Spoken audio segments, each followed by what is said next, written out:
आज मैं उन लड़कों से बात करना चाहूँगी जो लोग बहुत तेज़, बहुत हार्श ड्राइविंग करते हैं और उनका जो हॉर्न वगैरह होता है वो इतना घटिया होता है। मतलब एक तो बहुत ज़्यादा नॉइज़ पोल्यूशन करते हैं क्योंकि बहुत ज़्यादा बजा रहे होते हैं उसको लगातार। एंड कुछ लोग तो बिल्कुल ही मतलब लड़कियों की चीखें लगा के चलते हैं। मतलब हॉर्न की जगह पे लड़कियों की शाउटिंग की आवाज़ होती है, चिल्लाने की आवाज़ होती है, चुड़ैल की आवाज़ होती है। ऐसे करते हुए बजाते हुए चलते हैं और बहुत तेज़ चलते हैं। मतलब आप लोगों को क्या लगता है कि आप मतलब बहुत अच्छे लग रहे हैं, बहुत स्मार्ट लग रहे हैं, बहुत अच्छे से ड्राइव कर रहे हैं, लोग आपकी तारीफ़ कर रहे होंगे, या फिर आपका मोटिव ही ये होता है कि लोग डरें हमसे या किसी को ठोक दें या फिर हम खुद मर जाएँ, ऐसा कुछ मोटिव होता है आपका? कल मेरे सामने ही ऐसा एक लड़का चला के गया, या 2 लड़के थे, एक ड्राइव कर रहा था, एक पीछे बैठा हुआ था आराम से। उसने पकड़ा भी नहीं हुआ था आगे वाले को, ठीक है? वो हाथ छोड़ के बैठा हुआ था।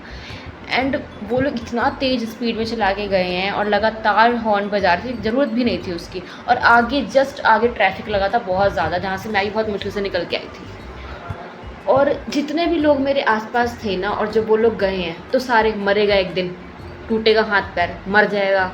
और गाली वाली तो गाली तो मैं बोल नहीं सकती, वो लोग ये बोल रहे थे। तो आपको क्या लगता है कि आप लोग इतना ज़्यादा मतलब गलत गलत वर्ड सुन के लोग आपको कोस रहे हैं, इस सब से आपका अच्छा हो जाएगा, भला हो जाएगा?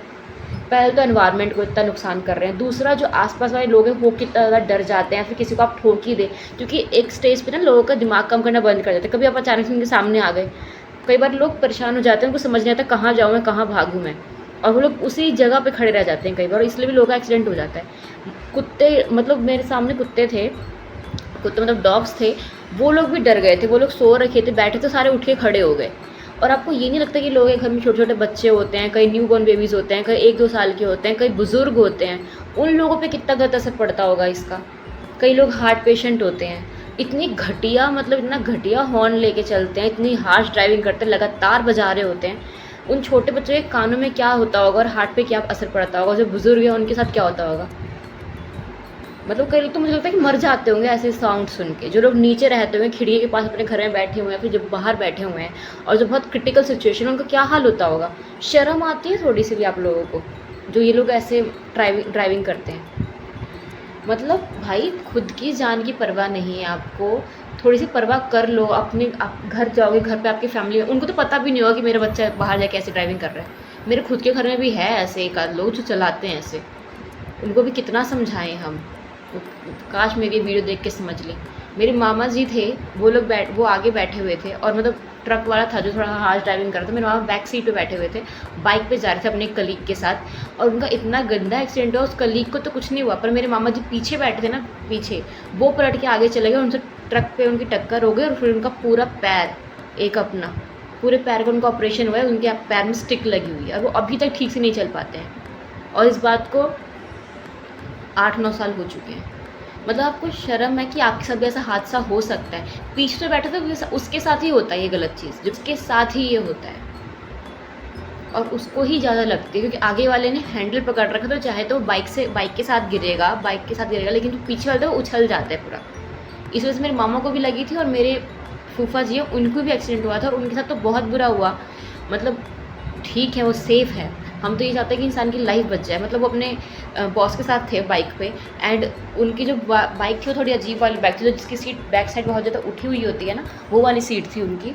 और वो उनका बॉस था वो ड्रंक था, वो चला रहा था और एक्सीडेंट हो गया। आगे से शायद ट्रक आया, पता नहीं कौन सी गाड़ी आई, तब मैं भी बहुत छोटी थी तब। उस टाइम पे उन्होंने जब ब्रेक मारी तेज़ से, तो मेरे जो फूफा जी हैं वो उछल के आगे गिर गए, बहुत ज़्यादा उछल के आगे गिर गए, जिसकी वजह से उनके ब्रेन में इतना ज़्यादा डैमेज हुआ था, और वो कोमा में चले गए थे। कुछ मंथ तक मेरे फूफा जी कोमा में थे, और जब उनकी याददाश्त आई वापस, तो वो किसी को नहीं पहचान रहे थे, किसी को भी नहीं। वो अपनी खुद की फैमिली, मम्मी पापा भाई, एक होता है ना कि कुछ समय के माँ मेरी चली गई है, वो किसी को नहीं पहचान रहे थे, किसी को भी नहीं, और कुछ मंथ तक कोमा में थे। उठने के बाद उनको बहुत मुश्किल से हम लोगों ने यकीन दिलाया कि हम लोग आपकी फैमिली है, ये आपकी वाइफ है, ये आपके बच्चे हैं। और उन्होंने भी यकीन कब किया? क्योंकि लगातार उनके साथ वो लोग थे, लगातार उनसे बातचीत कर रहे थे, लगातार केयर कर रहे थे, इसलिए उन्होंने वो यकीन किया। वरना वो सब कुछ भूल चुके हैं, अपने बच्चों का बचपन भूल चुके हैं, हम लोगों को भूल चुके हैं, सब कुछ। उनको मतलब याद ही नहीं कि मेरी शादी कैसे हुई, मेरे बच्चे कैसे हैं, मेरे ये क्या है, वो कुछ भी नहीं, उनको हम लोग भी नहीं याद। उनको बस मेरे साथ की एक ही मेमोरी याद है, जब वो ठीक होके आए थे, मतलब जब उनका ये सब हादसा हो गया, तो फिर उनको सबसे मिलाया गया कि आपकी फैमिली है वगैरह वगैरह है। तब उन्होंने आके बस मेरे हाथ की पूड़ी खाई थी, जो कि बचपन में बना के दिए थे। वो अभी भी बस वही बात बोलते हैं कि संजना ने मुझे पूड़ी बनाई खिलाई थी। उनको उससे पहले कोई भी बात नहीं याद है।